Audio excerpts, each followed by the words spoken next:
Acharya ji, my colleagues, students, ladies and gentlemen. मैं सोच रहा था कि मैं कैसे स्वागत करूं, लेकिन मैं सब भूल गया जब मैंने आचार्य जी को देखा। मुझे ऐसा लगा कि मैं इन्हें सदियों से जानता हूँ, इनकी प्रतिभा ही कुछ ऐसी है। शायद बहुत लोग यहाँ संस्कृत ना जानते हैं। आचार्य जी ने तीनों चरम बिंदु छुए हैं, चाहे वो IIT दिल्ली से बीटेक, चाहे IIM Ahmedabad which is the highest institute in management, चाहे सिविल सर्विसेज हो। और इन सबको करने के बाद हम इतने सौभाग्यशाली हैं कि वो हमारे बीच में यहाँ हमारे एक क्वेश्चन आंसर सेशन में यहाँ पधारे हैं। आचार्य जी, आपका बहुत बहुत स्वागत है आपका। और मुझे खुशी इस बात की है कि IIT रुड़की के 175वें साल में जब हम यहाँ हैं तो आचार्य जी यहाँ हैं। मुझे पता है कि यहाँ बहुत लोग बहुत उत्सुक और क्वेश्चन आंसर पूछने के लिए बिल्कुल तैयार हैं। मैं बहुत बीच में नहीं आऊँगा, लेकिन जब अनिल जी ने मुझसे कहा कि मैं आचार्य जी का स्वागत यहाँ करूँ तो मेरे मन में कई प्रश्न आने लगे। उनमें से जो सबसे ज़्यादा मुझे लगा वो ये था कि हम इतना डेवलपमेंट कर चुके हैं, हमारे दिमाग का इतना डेवलपमेंट हो चुका है, हम सिंगल सेल प्लाज्मा से पूरा मनुष्य रूप धारण कर चुके हैं, तो क्या हम डर से नहीं अभी तक जीते? या इस एवोल्यूशन में जो सिंगल सेल से हमारे मनुष्य रूप तक था, क्या डर का भी कोई एवोल्यूशन था? हो सकता है, क्योंकि हिंदू माइथोलॉजी आप सभी लोग जानते हैं। पहले हमारे जितने अवतार हुए, हो सकता है पहले डर पृथ्वी के जलमग्न होने का हो, या फिर तीनों लोगों को नापने का हो, या फिर अगर आप त्रेता युग और उसकी बात करें तो वचनों का हो, या फिर देश का हो।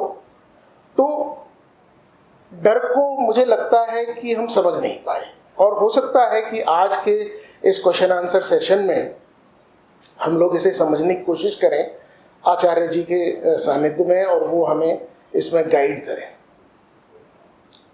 मुझे लगता है कि डर जो 3 प्रकार का जो मुझे लगा, मैं क्योंकि आज सुबह से ही सोच रहा था, तो एक तो देश के लिए होता है, जो कभी कृष्ण जी के ज़माने में हुआ था कि सब देश का डर है, लेकिन वो तो अब हमारा ख़त्म हो गया, क्योंकि हमारी सेनाएं हैं, हम टैक्स पे करते हैं, हम देशभक्त हैं।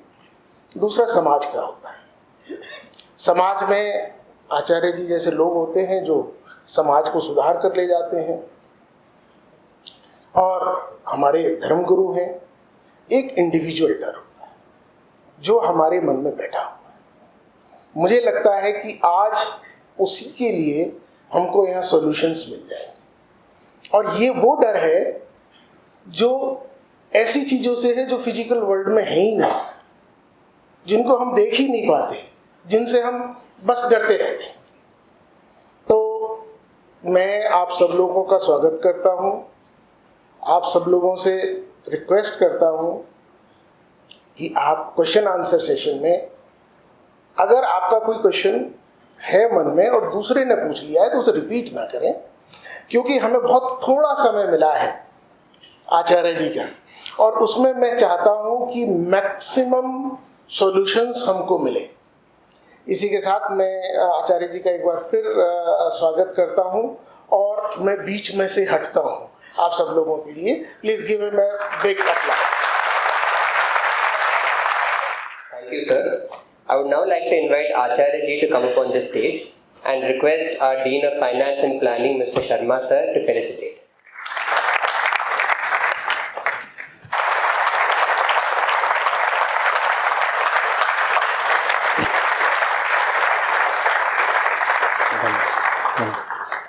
I would now request all the dignitaries on the stage to ceremonially light the lamp.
So my question is, there are many influences in today's era and all are right at the conclusion based on their rational thinking or based on their thought process.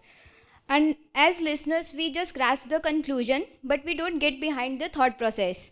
And we all have our own thought process. Then how do we conclude that whatever we are absorbing from their conclusions, we are taking the right track rather than being simply influenced by them? You're talking of influencers. Yes, sir. What kind of influencers? So any motivational influences, for example, we can take, or life tracking influences, just to show those who show the what things are right and what are wrong things. See, you have the benefit of critical thought, being students of an institute of technology, having been trained through the rigors of logical thinking. You already have the capability to get into the truth or fakeness of anything that is being told to you by any kind of influencer. All right. If there is a problem in physics, mathematics or engineering in front of you, and somebody offers you a particular solution, do you just go to the last step and accept the conclusion? Is that scientific or rational? Do we do that? No, we don't do that. What do we do? If a conclusion has been offered to us, the conclusion is the last thing we focus on. What do we focus on? We focus on the process. We focus on the assumptions that the problem solver is making. Have you started, for example, with a hypothesis? Have you made the hypothesis explicit? Or are you just hiding your assumptions? Then, in the problem solving mechanism, there are, let's say, 21 steps involved. Assuming a simple kind of problem. Is each step of the problem logically related to the previous and next one? Or is it so that step number 12 is disconnected to step 11 and something totally unrelated comes up at step number 13 and we accept it?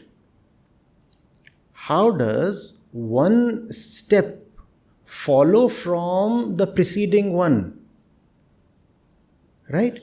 When we are solving a problem in academics or wherever, this is the way we proceed. And if we don't proceed this way, we know what happens. The problem does not really get solved. The solution won't work. If you have written, for example, a computer program, it won't compile, it won't run. If you have tried to solve a problem in mathematics, the solution would be false or unattainable. Worse still, there is often an evaluator who will mark you 0 on your solution. Why? Because he'll be able to see through your thinking by looking at the various steps you are following. But when it comes to an influencer, often the medium of consumption is the video. Is that true? That's how you... And the pace at which the solution is delivered is quite fast. Often it is deliberately kept fast. And we do not have time to pause and think over what has been said. Equally, the video medium offers you an opportunity to simply press the pause button, does it not? Why do you allow the influencer to run away with whatever he wants to serve you? Make him halt. Ask him, so this is what you just said. And it was a short sentence of, let's say, just 8 words. I want to question you here. He'll want to simply hop over. He'll want to quickly jump to the next thing. You shouldn't allow him to go to the next sentence if the previous one itself has not been justified or established. Can I go to the next step of solving a problem in differential calculus when the previous one itself is faulty? And forget about moving from one step to other. Can I even start solving the problem? If my assumptions are all wrong, not only they might be totally wrong, more commonly they are not even explicitly stated. In statistics, for example, when you solve a problem, you often have to start with hypothesis. And what do? You openly state your hypothesis. Forget about statistics.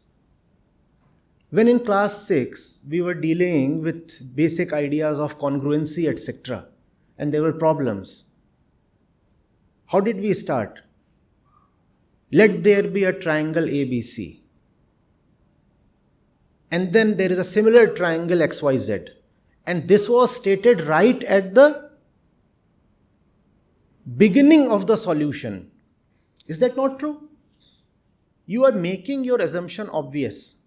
Now, the person who is coming to you, first of all, is he assuming something? Assumptions are dangerous. Secondly, even if he is assuming something, is he accepting that he is operating on assumptions?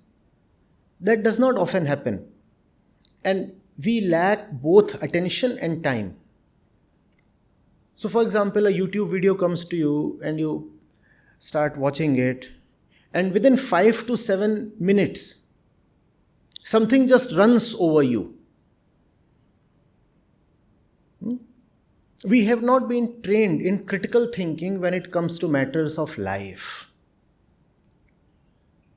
We know how to think critically, but all that skill, all that training, we have somehow reserved only for problems dealing with science and technology, etc., not for problems that deal with life itself. I find it very interesting and also saddening, obviously, there are a lot of people who do very well in science and technology, etc., in their personal spheres are often deeply superstitious. How are these two things possible? These are possible because the same education that told us to think sharply so as to clear the JEE, for example, told us to keep all the thinking prowess aside when it comes to life issues like motivation, like purposefulness, like friendship, like time management, like values, like money, like love. When it comes to all these, we behave in the same primitive ways as any uneducated person would. Believe me, as the trend is, if you are mostly BTech students here, how many BTech students here? Lots. A majority of us do not directly serve the field of our education. What then is the point in passing through all these years of rigorous training? There is a point. The point is that the mind should become accustomed to looking at anything in life with inquiry. Even if you do not work as a mechanical engineer after having a degree or even a PG in mechanical engineering, still if you can retain the faculty of critical thought, your education has not been wasted on you. But we do not retain that. In the classroom, we are very inquisitive. In life, we are simply submissive and subordinate. We just accept anything. There is a circuit diagram and there is a certain flow of current, and you will want to know why there are certain fluctuations, where is the impedance coming from, what is going on. And there is resistance and impedance within the mind that we take as just natural and normal, and we do not go into it. Why? And you will find it very interesting that the knowers who came up with the verses in Vedanta were actually taking a process that is very similar to the kind of process you take when you want to solve a scientific problem. Is that not highly liberating? You are so near yet so far. The sages were scientists in one sense, scientists who proceeded through the honest and rigor method of experimentation, observation, and independent verification. That's exactly what you also do in your labs and workshops, don't you? You solve a problem and you start claiming, I have solved it. Will that work? No. It has to be independently verified. If there is no one else to verify it, then you should be the verifier at some other point in time. Because the problem is internal and it might appear solved in one mood, in one frame of mind. So return to the solution 2 days later and question yourself, is it solved? Does it still stand solved as it appeared 2 days back? We don't do that. And that's the reason why very, very ordinary and mediocre people succeed in fooling us.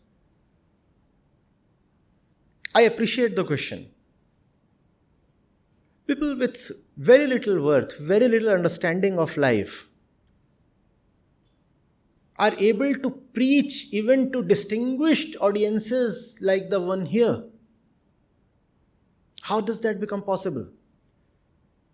The fellow might be working as a scientist in ISRO or DRDO or probably even in NASA. And he regularly bows down to some primitive peddler of local kind of superstition. Amazing. Now this is magic. How does it even become possible? The fellow leads a state-of-the-art research lab in Europe, Zurich.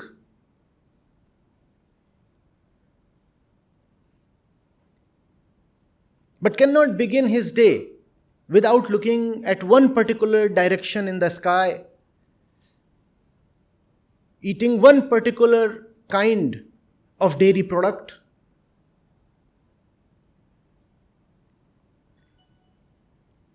And some brainwashed kind of fellow visits his home and he'll organize a great function to welcome and facilitate him. Why have you compartmentalized the mind in two halves?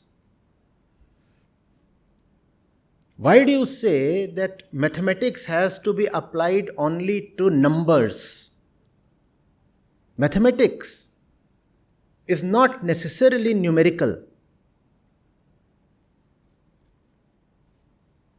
You get what I'm trying to say. Why can't the same spirit of inquiry be present to everything in life? When that same inquiry, I will not accept without verification. I will not take anything just because it seems to be coming from a particular authority or high seat or respectable position. I will not take it. The first freedom is to be free to question others and to question yourself. I feel like doing this, but why? Why should I be a dictator unto myself? So, if you have a book written by those influencers, pause at every sentence. Though most of them don't write books, they don't have anything worth writing. Pause at every sentence, analyze. Just refuse to move to the next sentence till you are contented with the current one and the previous ones. And if they are saying something in video or audio form, we said the pause button is always there. Don't let them, as they say in English, pull a fast one. You understand what it means to pull a fast one? Haath ki safai. The magician on the stage does it just so cleanly and so swiftly that the audience is unable to catch the trick. Don't let them get away with this. Don't let him pull a fast one, I repeat. And then people sometimes ask me, and they seem a bit irritated. They say, "Sir, why do you give so many gaps when you are speaking? Sometimes you seem to pause even for a minute, 60 entire seconds. Why do you do that?" And I ask them, what is your problem? If I give you thinking space, if I give you breathing space, you know what the problem is? We are accustomed to being steamrolled. Just come and run me over. Don't give me time and opportunity to think, because I've lost the capacity to think. And if you will give me the opportunity to think, I will feel irritated. I can imagine. I can waste myself in worries. Fancies and dreams I like, but critical thinking I abhor. Why must that be the case? Please. And remember, the world throws so many things at you continuously. If you will not have the filter of thought and inquiry, you will be enslaved and exploited.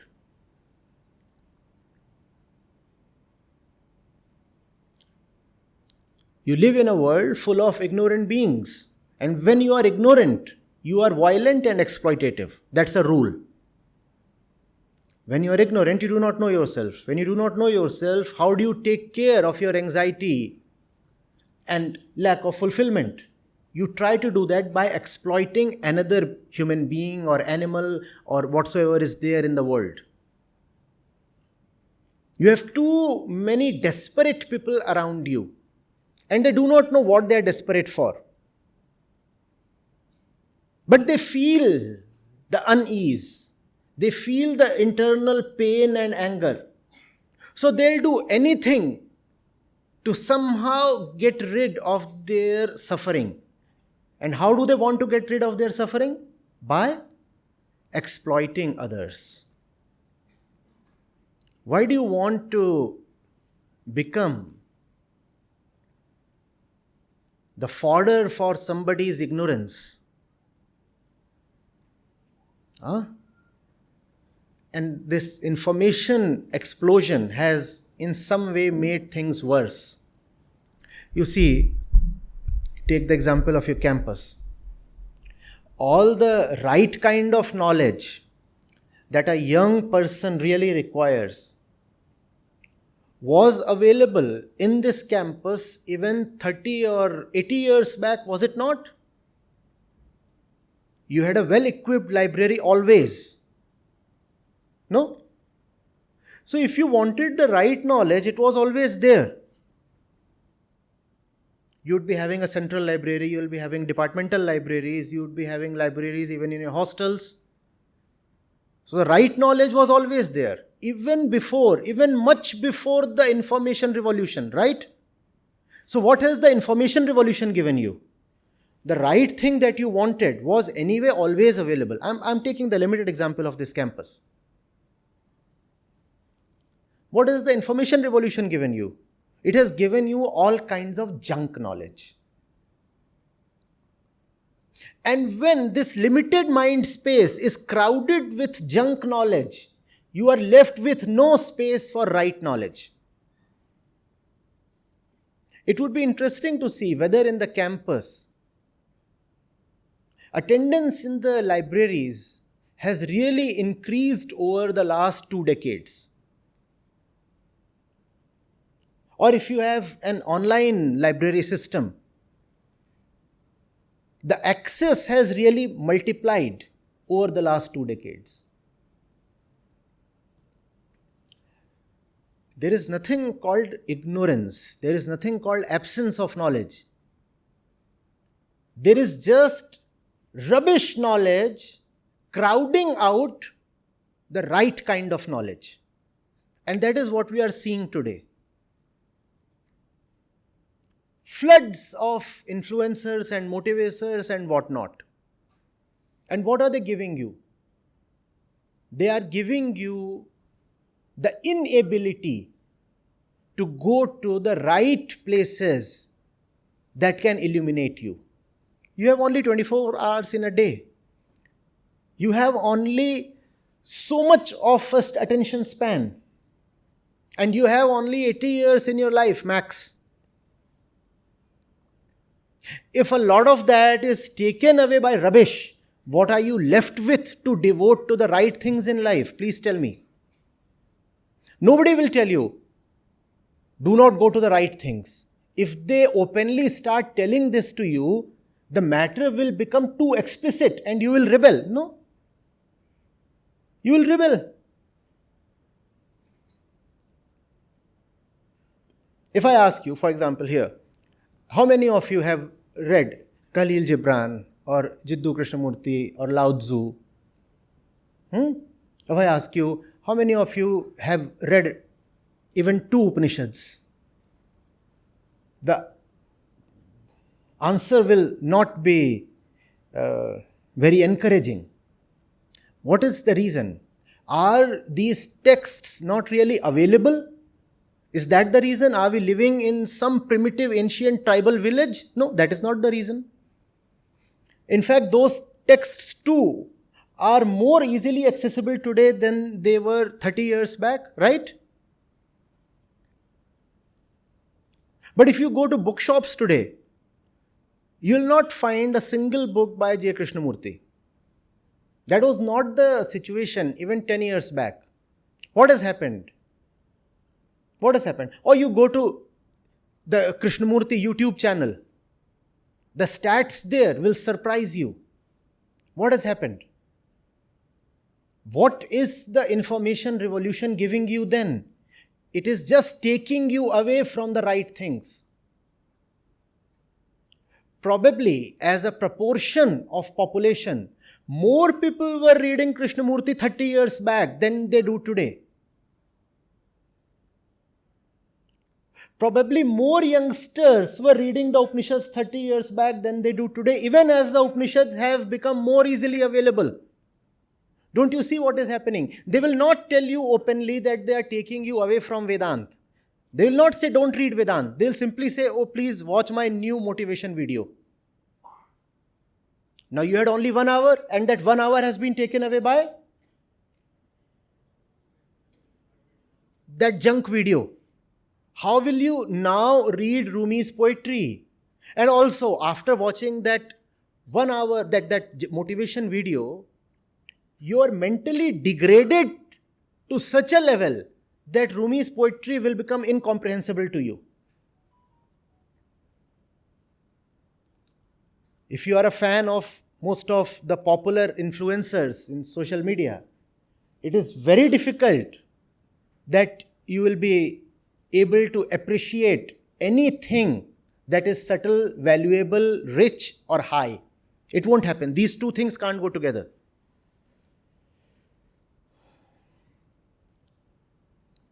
You cannot simultaneously be a fan of some abusive roaster and Ramana Maharshi. Impossible. So that's the way you are being blocked from going to a Ramana Maharshi.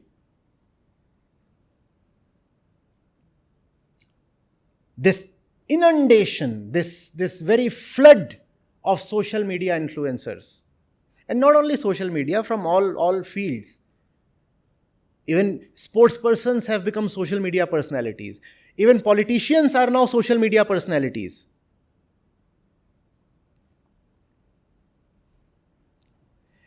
And from my personal experience, not just theoretically, let me tell you, you enter the campus as a kid and you are in risk of even walking out as a kid 4 or 6 years later if you do not develop from here. And you cannot develop from here if you have not had the company of the greats, full stop. You cannot become a well-developed young person with wisdom, with courage, with the steel to pass through fire, if you have not read the greatest literature that the world and its history have had to offer. Youth is not biological. Youth is not something that an animal can attain. Youth is something to be developed with determination, with practice, with patience. Otherwise, you can become 60 years of age and still be a kid. You will never become youthful. Adulthood is something that is not attained by most people. We become physically adults, yes. Physically, we'll look like adults in terms of height, etc. We'll marry, we'll have kids, and people will think, oh, these are adults walking. No. You're still a kid. And you'll continue to remain a kid if you continue to remain vulnerable to these motivators, influencers, and whatever is there on social media. They themselves are kids. No grown-up will ever subscribe to them. So their interest lies in ensuring that you remain a kid. If you start growing up, you become a threat to them. Don't you see that? If you start growing up, you will outgrow them. You will go beyond them. They do not want you to grow up. They want you to remain juvenile, imbecile. They are not entertaining you. They are stunting your growth. Don't you see that? They are not your friends.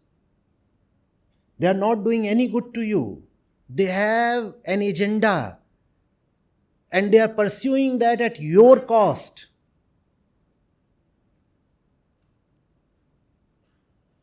Not only are they taking away your time, they are taking away your capability to think critically. How big a loss is that? Please tell me, on a scale of 10. If somebody takes away your very ability to inquire and think critically, how big a loss is that? How big? One is left an animal or a vegetable. With the mental sharpness gone, what is left in life? You cannot even love now. And I'm talking of love because I'm talking of young people, and love is something very important in your lives. With the sharpness gone, with the ability to really understand gone, you'll be depriving yourself of this thing called love. You want that to happen?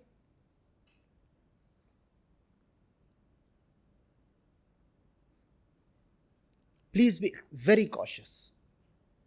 Very cautious. And question them at every step. And questioning is not the same as blind negation. When I say question them, I'm not asking you to keep alleging. Questioning is always from a detached and neutral point. I want to know. That's why I'm asking a question. What's wrong with that? And is there something that should not be questioned? Please tell me. Is there something so important, so unknowable, or so holy that it just cannot be questioned? No, there is not.